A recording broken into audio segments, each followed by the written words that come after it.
আপনারা জানেন যে আজকে আইসিটিবিডি কেস নাম্বার 2/2025 সেই মামলাটির আজকে একটা নির্ধারিত তারিখ ছিল। সেই মামলাটি হচ্ছে শেখ হাসিনা, আসাদুজ্জামান খান কামাল এবং চৌধুরী আব্দুল আল মামুন, তিনজন আসামির বিরুদ্ধে। তাদের বিরুদ্ধে গত জুলাই এবং আগস্টে 2024 সালের বাংলাদেশে সংগঠিত যে ম্যাসাকার এবং মানবতা বিরোধী অপরাধ, সেই অপরাধের দায়ে তাদের বিরুদ্ধে এই মামলাটি করা হয়েছিল। দীর্ঘ পথ পরিক্রমা শেষে, সাক্ষ্য গ্রহণ শেষে, উভয় পক্ষের যুক্তিতর্ক শেষে সেই মামলাটি এখন রায়ের জন্য প্রস্তুত হয়েছে। আজকে মাননীয় আদালত এই মামলাটির রায় ঘোষণার জন্য আগামী 17ই নভেম্বর সোমবার দিন নির্ধারিত করেছেন। ইনশাল্লাহ আগামী 17ই নভেম্বর সোমবার এই মামলাটির রায় ঘোষিত হবে।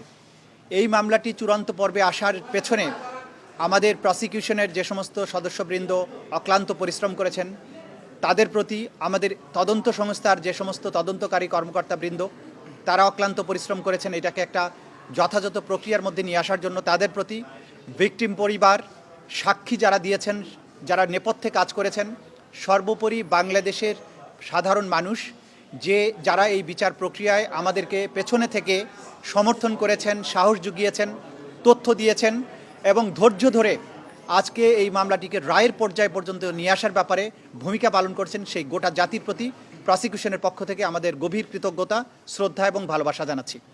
আমরা অঙ্গীকার করেছিলাম যে যারাই বাংলাদেশে যত শক্তিশালী হোক না কেন, যদি কেউ অপরাধ করে, মানবতা বিরোধী অপরাধ করে, তাদেরকে সঠিক পন্থায় বিচারের মুখোমুখি করা হবে এবং তাদের আইন অনুযায়ী যে প্রাপ্য সেটা তাদেরকে বুঝিয়ে দেওয়া হবে। সেই প্রক্রিয়ায় আমরা একটা দীর্ঘ যাত্রা শেষ করেছি। আমরা এখন চূড়ান্ত পর্বে উপনীত হয়েছি। আশা করছি ইনশাআল্লাহ 17ই নভেম্বর আদালত তার সুবিবেচনা, তার প্রজ্ঞা প্রয়োগ করবেন এবং এই জাতির যে বিচারের জন্য আকাঙ্ক্ষা, যে তৃষ্ণা, সেটার প্রতি তারা সুবিচার করবেন এবং একটি সঠিক রায়ের মাধ্যমে বাংলাদেশে সংগঠিত মানবতা বিরোধী অপরাধের একটা ইতি ঘটাবেন এবং ভবিষ্যতের জন্য এই রায়টি ইনশাআল্লাহ দৃষ্টান্ত হয়ে থাকবে, তেমন একটি রায় আমরা প্রত্যাশা করছি। তা আপনাদের সবাইকে ধন্যবাদ এখানে আমাদের কথা শোনার জন্য। আমরা এখন আর অতীতে বহুবার আপনাদের এই বিষয় নিয়ে কথা বলেছি, কি অভিযোগ ছিল। আমরা সর্বোচ্চ শাস্তি আদালতের কাছে প্রেয়ার করেছি। আদালত তার সুবিবেচনা প্রয়োগ করবেন এবং আমাদের পক্ষ থেকে প্রেয়ার হচ্ছে যে এই অপরাধের দায়ে আসামিদের জন্য সর্বোচ্চ সাজা দেওয়া হয়।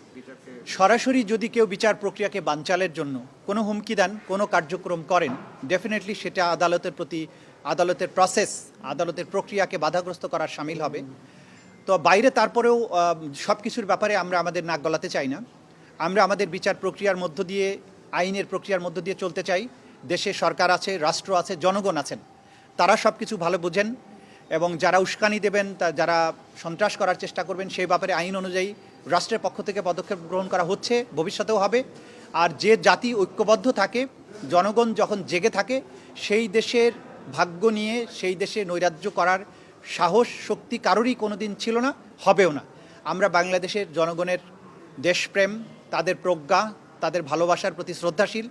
দেশের সরকারের বিভিন্ন সংস্থা, বাহিনীর প্রতি আমাদের আস্থা আছে। আমরা আশা করি যা কিছু বিচ্ছিন্নভাবে ঘটছে সেগুলো কোনোই প্রভাব কোনো জায়গায় পড়বে না এবং সব কিছু স্মুথলি হবে, বাংলাদেশ সামনে এগিয়ে যাবে। যারা যা খুশি প্রশ্নবিদ্ধ করার চেষ্টা করতে পারেন। এই বিচার আমরা যে প্রক্রিয়ার মধ্য দিয়ে এসেছি সেটা ট্রান্সপারেন্ট ছিল। আপনারা সবাই তার প্রত্যক্ষ সাক্ষী। এখানে অকাট্য প্রমাণ, শক্তিশালী সাক্ষ্য প্রমাণ সব কিছু তুলে ধরা হয়েছে। জাতির সামনে এই বিচার হয়েছে, আইনজীবী নিয়োগ দেওয়া হয়েছে, দুনিয়ার সামনে ক্রিস্টাল ক্লিয়ারভাবে উপস্থাপন করা হয়েছে। সুতরাং তারা যত খুশি প্রশ্ন করতে পারেন। আইন তার নিজস্ব গতিতে চলবে, ন্যায় বিচার তার নিজস্ব গতিতেই চলবে। Thank you.